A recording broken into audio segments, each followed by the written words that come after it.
D block elements is the collective name for the groups 3 to 12, in which the d orbitals are progressively filled in each of the 4 long periods. As the d block elements lie between the s and p block elements, they are also referred to as the transition elements. The f block elements, on the other hand, include the 4f and 5f series of elements, in which the 4f and 5f orbitals are progressively filled. They are often referred to as the inner transition metals because they involve the filling of the inner 4f or 5f subshells. There are mainly 3 series of transition elements. They are the 3D series, the 4D series, and the 5D series. The 4th series, the 6D series, which begins with actinium, is still incomplete. The first transition series includes the elements from scandium to zinc.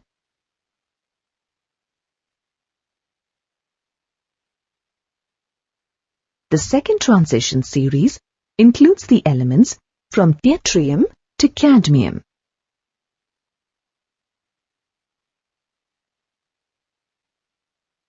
While the third transition series includes the elements from lanthanum to mercury.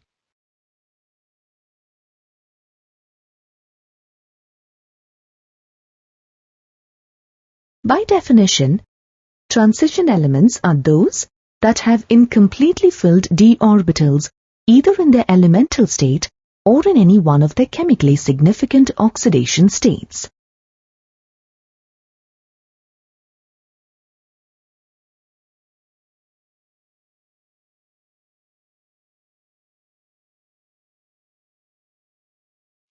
Thus, the elements zinc, cadmium, and mercury, which have D10 configuration, both in their elemental and in their stable oxidation states, are not considered transition elements. The general electronic configuration of these elements is N-1 D1 to 10 Ns1 to 2. This generalization has several exceptions, because the energy difference between the Ns and N-1 d orbitals is less, and the transition of electrons between Ns and N-1 d takes place readily.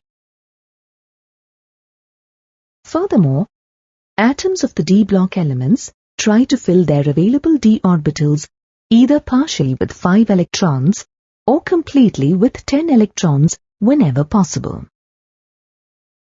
This is due to the fact that half-filled or completely filled orbitals impart greater stability to an atom because of the greater exchange energy.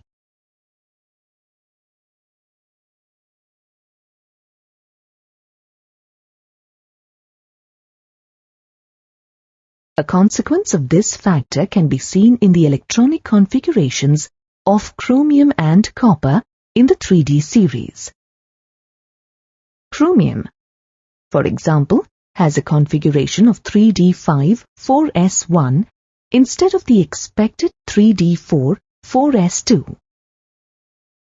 Copper, on the other hand, has an electronic configuration of 3D10 4s1 instead of 3D9 4s2. The properties of transition elements depend largely on their electronic configurations.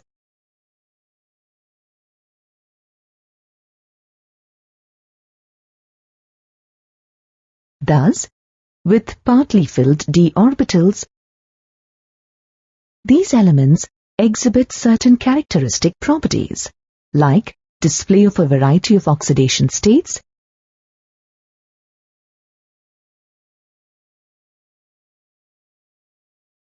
catalytic properties,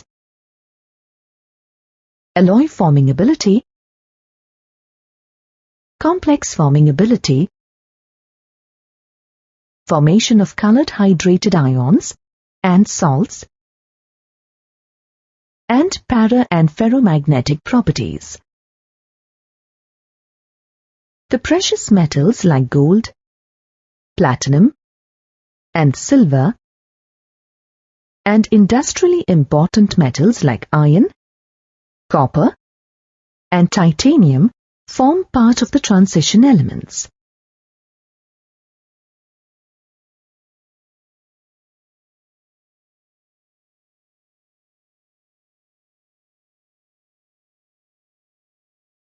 The electronic configurations of the d block elements differ only in the number of electrons in the d orbitals of the penultimate shell, while the number of electrons in the valence shell remains the same. Thus, they have many physical and chemical properties in common. Nearly all the elements exhibit typical metallic properties. Let us review some of them in detail. First, let us look at the metallic character. As the number of valence electrons in these elements is very small, all of them are metals. They are good conductors of heat and electricity. They exhibit metallic luster and are hard. They are malleable and ductile. They form alloys with other metals. They have one or more typical metal lattice structures as shown in the table here.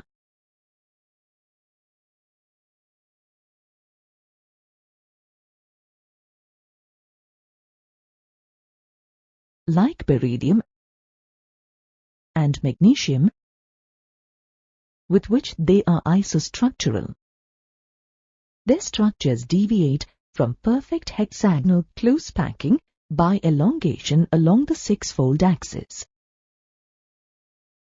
Mercury is a shiny liquid at ordinary temperature. Melting and boiling points.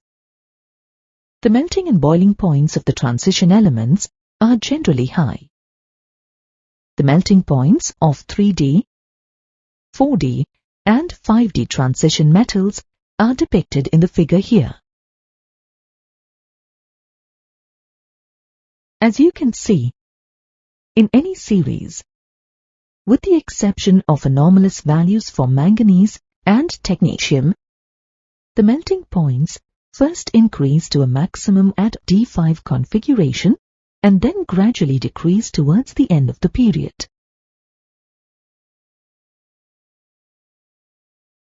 The high melting points of these elements are attributed to the participation of a greater number of electrons from n-1d orbitals in addition to the ns electrons in the interatomic metallic bonding. Now let's look at the atomization enthalpies of these elements.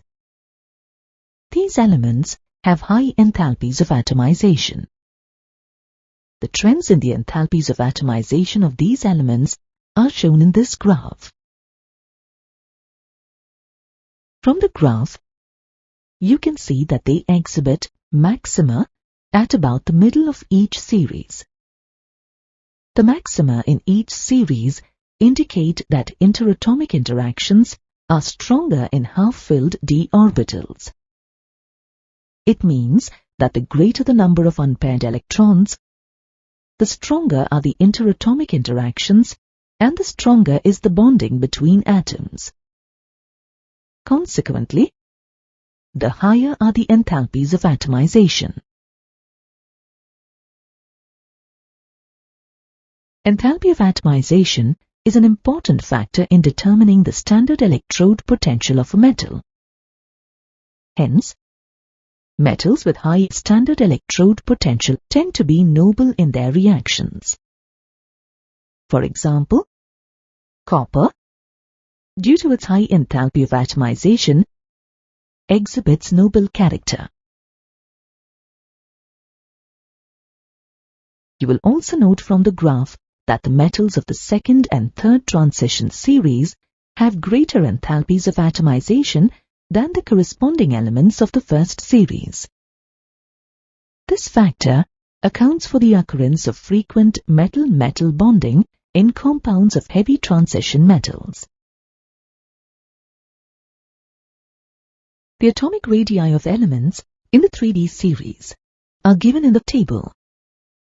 You can see from the table that the atomic radii of the elements show a progressive decrease in radius with an increase in atomic number.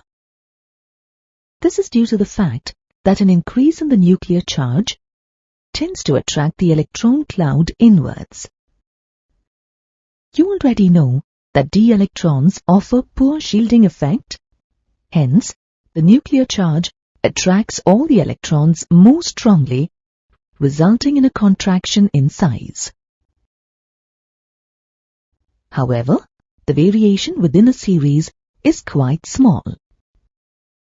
The same trend is observed in the ionic radii of a given series. The atomic radii of